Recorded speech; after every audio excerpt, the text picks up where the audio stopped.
Look, and thank you very much for your feedback across the year as well. Here's a small one from Rob from Facebook, quoting, "I am a long-time watcher, discussing New Zealand topics. I love the show. The show has helped me a lot when it comes to voting and seeing how the people act outside of Parliament and what they actually think, and it's helped me when I need to vote too. So thank you very much for the help." So thank you for your feedback, Rob. I really appreciate it.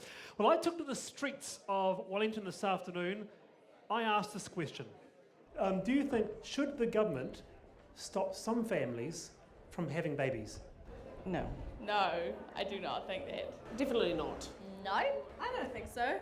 I don't think there's a problem. Yeah, I don't think it's their place to say who can and can't have children. No. I've got two beautiful girls, best thing that ever happened to me in my life. It's not their place. No, it's a personal choice, and if people can afford and they want to, then they should. What if some families, have, 7 or 8 children and they just can't look after them? They should have made that decision before they had the kid. You can't tell people what to do in their lives, especially with having children, but maybe there's some education or some support that we need to do to help them. I think if they can't look after them, then it's a matter of, where do you draw the line? All communities should sort of buckle in together and say, right, you're obviously having too much sex, maybe you should put something on it and help out, and just, don't be afraid to talk about it. All right. Put something on it, Peter Dunn. Not you.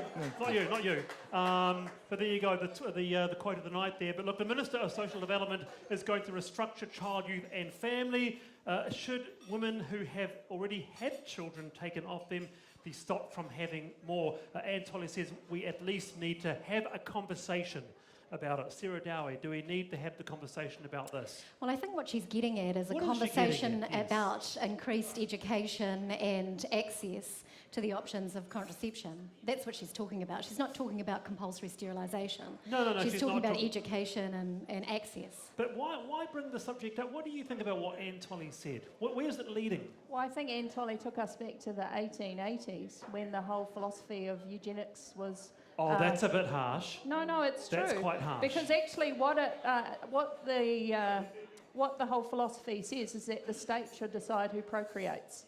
And it's the state's role to choose who is a good person and the traits that we want to see perpetrated for the future. And the issue with Anne Tolley even bringing it up is that actually the state should be intervening and supporting parents when they had their first child. What Anne Tolley says is the focus should be back on the baby. Everything should be about the child, and the for that child family. And first. so waiting till a family's had 6, 7, 8 children, actually the government should be intervening a lot sooner and providing all their education. But if you had 6 or 7 children and that 7th child has been removed in interstate care, I think those people need that education and access to contraception earlier. Exactly. Okay, and so why haven't that's they what had she's it? having that conversation Okay, about. I'll come to you soon, Peter. Ron, Mark, you were in state care once. What do you make of this issue? Well, I think she's right, and note this time in history. I think Anne Tolley's right to have that discussion. I think society needs to put the emotion aside and they need to think about the situation we're faced with. I just assisted with the running of the Fostering Kids annual conference up in Auckland for 2 days. Anne Tolley was the keynote speaker. She opened the conference. What people are not hearing is the conversations from caregivers, some of whom have looked after 200, 250 children, some of whom are looking after a child that is the 13th and 14th child of a woman who is either drug dependent, has mental or intellectual disabilities, is alcohol dependent. What about what Lewis has said? And lives in a dysfunctional family. What right is it of the state to intrude in such a fundamental aspect of human life? I think the conversation's already been had around the different ways you do it. The point is this: if we continue to focus at that end of the table where the children have been born and they've reached 8, 10, 15 years of age and they're in state care, and now we're seeing a second generation from them created, and we ignore the tap down this end, which is putting more and more of these kids. If we ignore the fact that we've got a mother who's fermenting a child in a drug and alcohol-induced lifestyle in her womb, then we are doing that unborn child. I want to get a response from Peter first. Well, I make two preliminary points. What do you make of what he says first? Well, I'm coming to that. Every child deserves the love and affection of both parents. No child chooses its parents. And I think the reality here is I'm not in favour of saying you can't have kids. I think that is reprehensible. But I think what the focus has got to shift to is we know through a lot of the information that the state now gathers where and who pretty much our dysfunctional families are. And what we need to be doing is wrapping services around them right from the beginning to prevent the sort of situation that we've got. What we're doing at the moment is far too broad brush. It's not working. Then, Lewis Ward, you respond to that. Yeah, well, I just wanted to add actually to what Peter said, because we had a predictive model that actually was going to tell us the families who needed support. And then the challenge for us is what sort of support are we giving them? Have they got a home? Are their children enrolled in early childhood education? Have they got access to health services? We actually don't provide that. So even kids who are in SIFS care, who are in the system, are at the back of the line or not even in the line. I mean, the most alarming Children's Commissioner report finding for me was that the state can't guarantee children are in a better position. And the other thing was only 86% of the kids had a health assessment. Sarah, and they're being abused in care. I want to jump over to, I want to jump over to Damien first. I'll come back to you, folk. I really want to find out at some point in the show the story of this Vladimir Putin riding a bear T-shirt, but now is not the time for that. Now is the time for talk to James Mako Wharemahiti, who's the president of the Aotearoa New Zealand Association of Social Workers. Kia ora, welcome. Kia ora, Damien.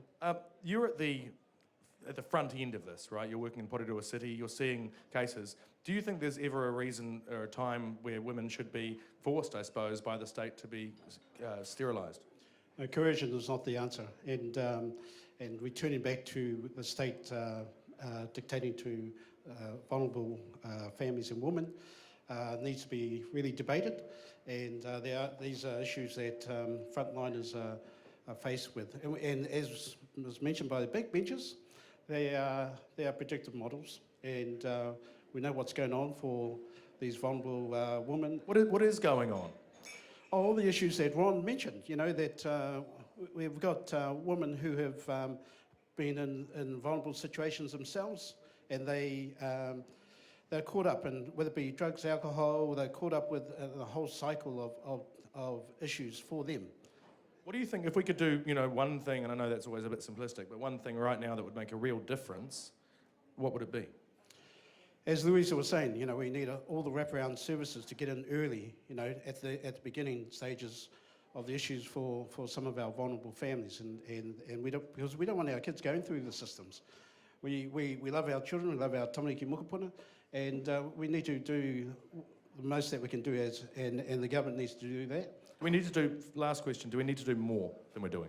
Certainly do. Yeah, we need to do heaps more. Yeah, there's expert panel and the minister need to take cognizance of all the issues that are facing our communities every day. James, thank you so much for coming along. Appreciate it. Round of applause to James. Fantastic. Thank you very much for joining us, James. I have to ask, because I've got to thinking now, briefly, Ron, what was it like being a kid in state care?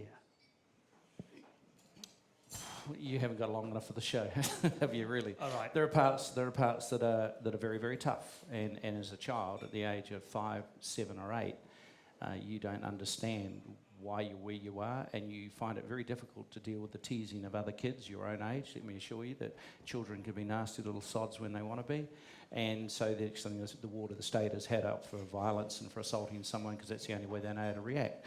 The point is that when the state intervenes, it needs to be there the whole of the time. Right now, the state is bailing out at 17. I mean, the human brain hasn't even developed to its ability to make sound, sensible judgments on a day-to-day basis. And yet we kick these kids out of care at the age of 17. I would argue it should be there till they're 25. Well, that's interesting. And then at the other end, we should be in the schools at the earliest stages talking to children and talking to them about parenting, talking to them about responsibilities and talking to them about those things, so that by the time they are 15, 16, they have a clear picture. We need to be providing those wraparound services to those vulnerable families who we know We've got to move exist. On. Thank you very much. Like I said, I'd give you an hour. Okay, very good. Thank you very much, Ron. At Backbenchers TV, back shortly.